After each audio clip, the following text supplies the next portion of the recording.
Hello, welcome to Global Eye. I'm Parikshit Luthra, and today we are focusing on the violence in Sudan, which has taken the lives of 400 people, injured nearly 4,000 more. The unrest began after intense clashes broke out between the country's military and paramilitary forces known as the Rapid Support Forces, or the RSF. The two factions have been locked in a power struggle despite indicating unwillingness to restore civilian rule. In latest developments, the RSF agreed to a 72-hour ceasefire on account of Eid. However, bombing and shelling was reported in several parts of the capital, Khartoum. UN Secretary-General Antonio Guterres and US Secretary of State Antony Blinken have separately appealed to the warring factions to observe the ceasefire for the next 3 days. Prime Minister Narendra Modi chaired a high-level meeting to review the situation of Indians stranded in the country. India is working on contingency plans to evacuate 3,000 stranded Indian nationals in the country.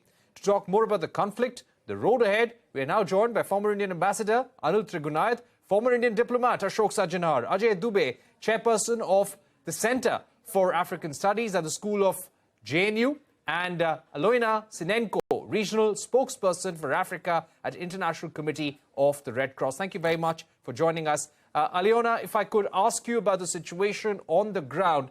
Yes, a ceasefire has been agreed upon, but is it really being observed on the ground? Well, until now, we have seen multiple announcements about the ceasefire, but what we are seeing on the ground until now, unfortunately, is that for us, security conditions are simply not there for our teams to be able to move around the city safely and to deliver urgent supplies. Right, and we have been reading how thousands of people, at least 20,000 people, have fled to neighboring Chad, but the situation there remains very dire, and we really don't know about the situation of people on the ground. But let me also get in Ambassador Trigunayat at this point and Ambassador Sajjanhar. Ambassador Trigunayat, if I can begin with you, do you see this warlike situation between the two factions, the head of the military and the head of the Rapid Support Forces, coming to an end anytime soon? Do you think any of the countries can play a role in bringing this battle to an end? Well, at the moment, I think, unfortunately, it is very difficult for any country or any organization to play any constructive role there. We have seen that in 2021, when the army toppled the civilian regime there by the Prime Minister Hamdok. At that time, they were expelled from the African Union. So African Union really does not have any great control at the moment, or cannot do anything more than that. As far as United Nations is concerned, there are several organizations and they have been attacked, and they are also in a very dire strait, as has been mentioned by the ICRC representative. On the other hand, we see only Arab League, where Sudan is also a member, is trying to work on it.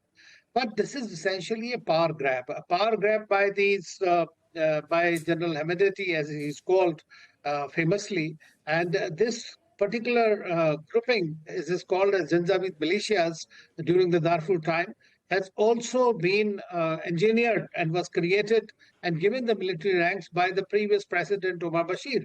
Ironically, both the general of the military forces, Burhan and Hemedti, both of them jointly toppled Bashir. And then eventually they both won. Now, today, what is the situation is that Hemedti wants to take the power, whereas, equal power in that sense, because he's number 2 at the moment in the current military council, but they have tasted the power. So it's a question of power grab. And it's a very strong, very, very violent kind of a militia, which does not respect anything. And therefore, this problem is going to continue. Of course, there are 3 presidents, right. Kenya, South Sudan, and Djibouti, the neighboring countries. They are made a team and they are talking to both sides. But how far they can really prevail upon them depends on both the generals. Right. Let me also get in Ambassador Sajjanhar at this point. Ambassador Sajjanhar, could there be any external factors, external actors fanning the violence? There have been a lot of reports over the last few days about Russia's Wagner group this mercenary group supporting General Hemedati. And this has been happening since 2019, according to certain reports. There are also reports how Russia is actually leveraging Sudan to bankroll the war against Ukraine. So what do you feel about Russia's role in fanning the violence right now? You know, Parikshit, in the past, it might have been happening, in terms of what you are saying. But I think at the moment, both these groups, both General Burhan as well as General Hemedati, they are sort of, there's such a tug of war that is going between them. There is such a power struggle going on between them, each one of them trying to get the upper hand as far as the other is concerned. And, Darfur, from Darfur, the Janjaweed who have come, and they, in the first decade of this century, they were reported to have really brought out the worst genocide, the first genocide of this century. So these are very hardened fighters. They are fighting both for the survival as well as for, grabbing more power in the country. I don't think at the moment they would be having any attention, they would be in a position to pay any attention or focus on, supporting Russia or supporting any of the other powers or forces outside the country. I think both of them are really trying to dig in their heels and, get as much advantage as possible on the battlefield. Of course, in addition to what Ambassador Trigunayat has said about the involvement of the three neighboring countries who are trying to play a role, we do see that Egypt and the Egyptian president particularly has a good equation with General Burhan, who's the army chief. So they are trying to work with him. And UAE and Eritrea, they have some sort of leverage as far as the RSF and General Dagolo Hemedati is concerned. So they are also trying to work with them. But then they are not seen to be honest brokers. Right. So I don't know how much they will really be able to contribute. Parikshit. Ambassador Sajjanhar, I'll come back to you. Let me also get in Mr. Ajay Dubey. Mr. Dubey, what are India's options? Today, the Prime Minister has held a high-level meeting. He asked everyone in the government and in the forces to make contingency plans, look at all options, speak to friendly nations. How can we go about using our diplomatic leverage with some of the African nations, with UAE, with Saudi Arabia, US and UK? What do you think will determine India's rescue operation to bring out those 3,000 Indians stranded in Sudan? Well, to get them out, the first thing you need is a situation where evacuation operation can be effected. As was pointed out, both the generals are fighting a war where they are not going to listen to external parties. They just want to win, because anyone who is going to give concession to the other is going to get finished. This war is like a typical African war where the chain of command is not very clear, especially with Rapid Support Force, which is a militia kind, as was pointed out. It doesn't have a clear-cut command line as you have with the military. And so at any level, if the military also wants to go for a truce, then there is not going to be the same response from this militia group. The second thing is that how to make a situation where evacuation can be effected is something that diplomatically can be tried to create a situation where you get enough time to get these people out, but seems to be difficult. But nonetheless, the best option is to wait and watch for better time and keep the operational plan ready, that whenever there is a window, one should just go for it and evacuate that. All right. Alyona, coming back to you, as far as the ground situations go, we have been getting reports how a very large number of civilians, thousands of them, have taken shelter in schools, colleges, hospitals, and even hotels in the area. What is their situation as far as essential supplies go, their safety, safety of women and children? The situation is getting desperate and getting more desperate with every hour that this uninterrupted fighting continues. Now soon's going to be, tomorrow's going to be a week since it started, and there was no respite for civilians during this entire time. They are scared. They are running out of supplies, running out of food, water. There's been entire neighborhoods without water, without electricity. But the most importantly for us, the biggest concern at the moment is the worsening situation at the hospitals.